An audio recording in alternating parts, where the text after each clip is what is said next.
Hello there, everyone. I am your host, the Sea Monster, and welcome to part 2 of my two-part essay video series on Kong Skull Island. By this point, we have gone over the film's story, characters, thematic core, and world building. Now, we are left with going into how the film fares in the technical side of filmmaking. If anyone has happened to stumble onto this video before having seen part 1, I do recommend checking back at the first video before proceeding with the second and concluding video of this series. So, with all that said, let's get right into it, shall we?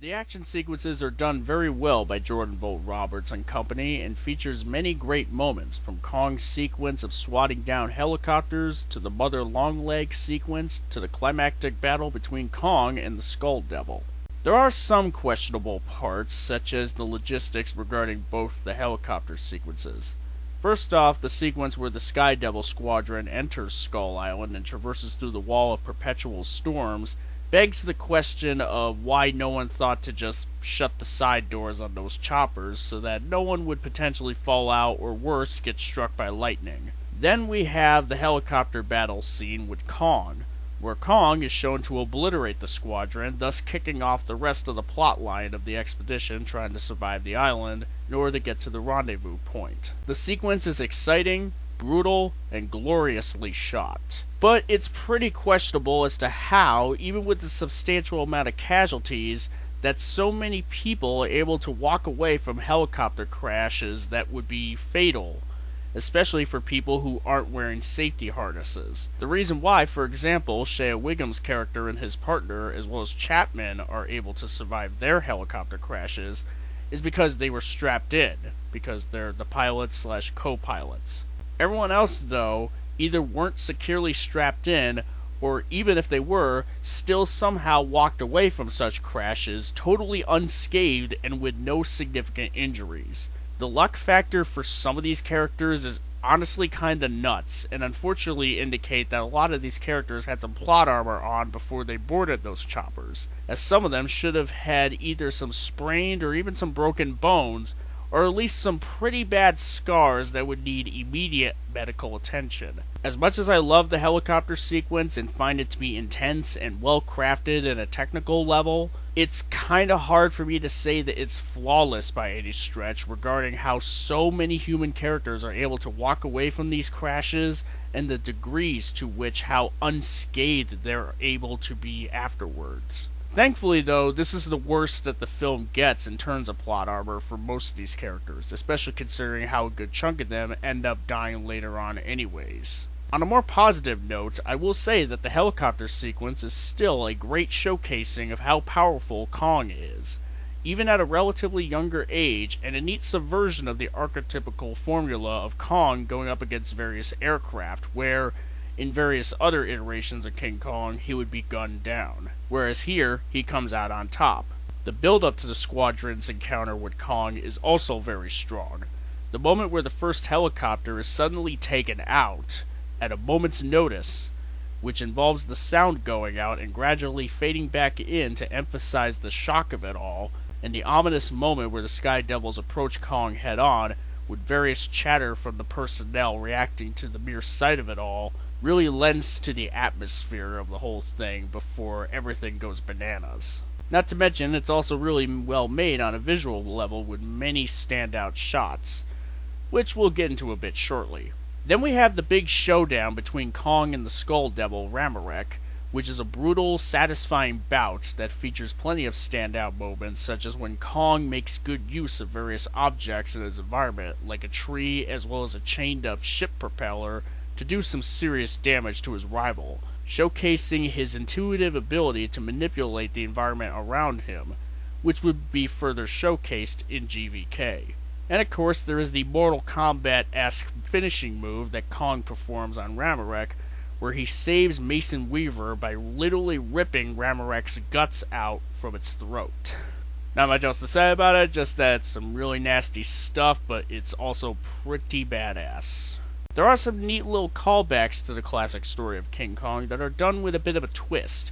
such as when Kong tries to take Ramarak by its jaws and tries to break them, only for it merely just to get Ramarak off of his throat. As well as when Kong breaks free from a bunch of chains that had temporarily taken him out of the fight. Similar to what he does at the climax of a classic King Kong story where he breaks out of the chains that had binded him in place for display in New York. There's also a portion of the climax where Conrad, Brooks, Marlowe, and even Weaver try to help and buy Kong some time to recover by fighting the Skull Devil, which would go on to be a point of support for the MonsterVerse's overall thematic core of how mankind and nature must coexist in a beneficial, symbiotic relationship in order for the world to be all the better for them.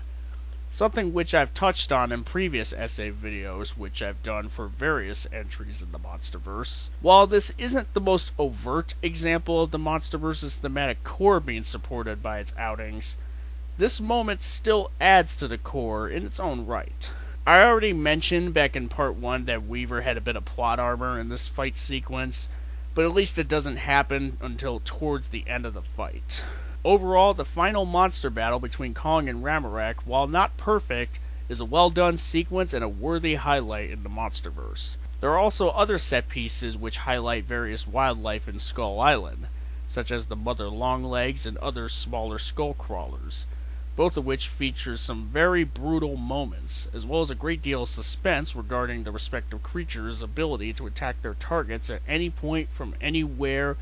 and without notice, such as the longlegs killing its prey with its, well, legs, and the skull crawler getting the drop of the expedition in the fog. Not to mention the visual of a soldier having a leg impaled through his body and from his mouth, as well as the visual of the only partly digested skull of Chapman stick out as very gruesome moments that showcase how horrible of a fate these people are in for if they are not extremely careful. When it's all said and done, despite some issues here and there, the action sequences in Kong Skull Island are pretty well crafted and feature many great moments that even go as far as to push the film's PG-13 rating to a pretty surprising degree.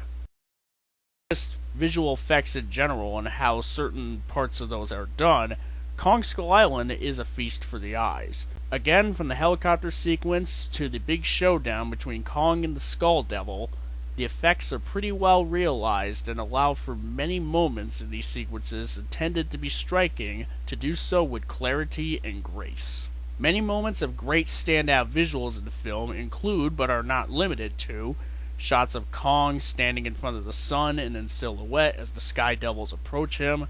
shots relating to Packard enacting his plan and killing Kong with a lake mixed with napalm, shots of Kong fighting Ramarak, and many shots of Skull Island's exotic landscape throughout the film, mostly in daytime, but even a few at night. There are unfortunately a few awkward moments of CGI/green screen here and there,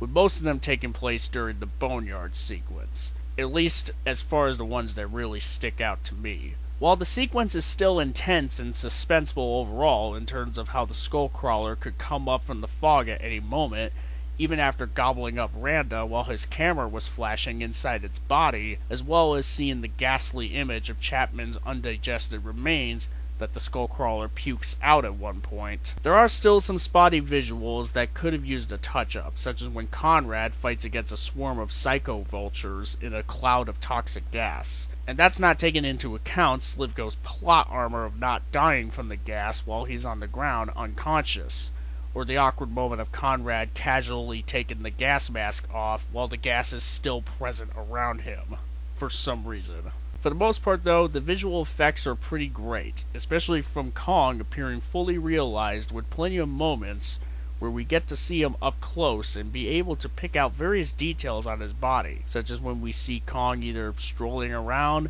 in water or in other such places, looking up at the Aurora Borealis-like phenomenon in the sky, or when he makes an up-close and personal approach to Conrad and Weaver. Overall, even with some iffy moments here and there, Kong Skull Island still has many great, beautifully shot visuals for the bulk of its runtime, as well as plenty of really good CGI, especially on Kong. So, that pretty much just about does it for the visual side of things in Kong Skull Island, and I think now is as good a time as any to bring this two-parter to a close.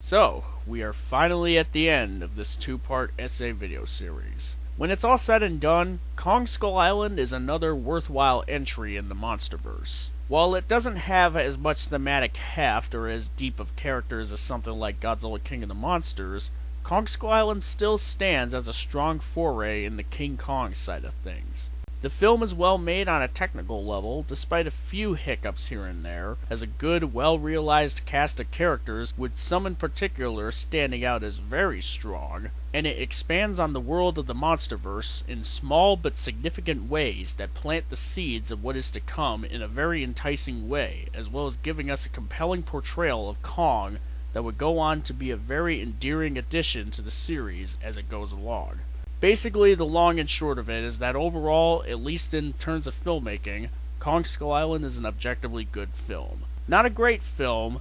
at least in comparison to some of its predecessors, but a good one nonetheless. And with all that said, that is pretty much it. I would like to thank you all very much for watching this two-part series on Kong Skull Island. Now that I've got this film under my belt, I will be getting on to doing an essay video series on Godzilla 2014 in the near future, so that I will have the MonsterVerse completely rounded out with essay videos. After that, I'll do a final essay video discussing how the MonsterVerse has turned out overall in what one might call its first phase from 2014 to 2021. For now though, I still have a decent amount on my plate, so we'll see how soon I get to doing an essay video series on Godzilla 2014 after I do at least the couple other videos that I kinda want to get around to doing first. That being said, once again, thank you all for watching, and until my next video or series, I will see you all later.